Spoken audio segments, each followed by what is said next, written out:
Il-kap tal-Partit Nazzjonalista Alex Borch iddikjara li l-Partit Laburista mhux qed isegwu l-liġi tal-finanzjament tal-partiti. U għal dan domandi ta' One News wara l-laqgħa li kellu mal-Prim Ministru mexxej tal-Partit Laburista Robert Abela fiċ-Ċentru Nazzjonali Laburista.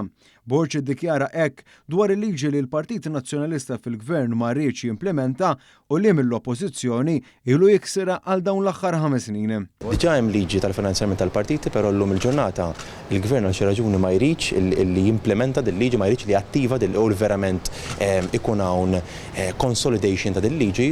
Ftit qabel waqt li kienet iwieġeb mistoqsija ta' Times of Malta fuq l-istess suġġett, Borch dawwar id-diskors fuq din il-Kamra tal-Aħbarijiet fejn iddikjara li r-rapportaġġ tagħna ma kienx korrett. Sfortunatament il-One News irrapportat li jiena qisni qed ngħid li għandhom il-poplu Malti bit-taxxi tagħhom iħallsu id-dejn tal-partit meta mhijiex ir-realtà mhijiex il-ħsieb.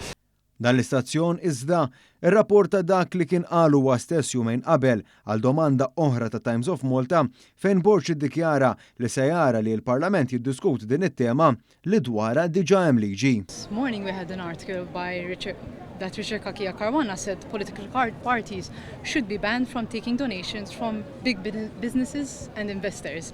Can the PN survive without big business donations? U għalhekk jiena anke waqt il-kampanja ta' kap tal-partit sħaqt fuq l-importanza ta' trasparenza u fuq l-importanza wkoll tal-finanzjarjament tal-partiti. Fil-fatt jiena ser nagħmel mezz li fl-ewwel diskussjonijiet fil-Parlament Malti jkunu propju fuq il-liġi tal-finanzjarjament tal-partiti li hemm diġà fil-Parlament. Wara li ma weġibx id-domandi ta' One News, il-ġurnalistana baqa' jistaqsi Borch jażel illi jibqa' sejjer. Dr. Borch, ma ġibtniex fuq id-domanda fejn jena staqsejtek dwar l-abbozz li ħadkun qed tressa x'ħadkun qed tagħmel dwar il-finanzjament tal-partiti. Tixtieq li t-taxxi jkunu finanzjati għall-partiti? Thank you.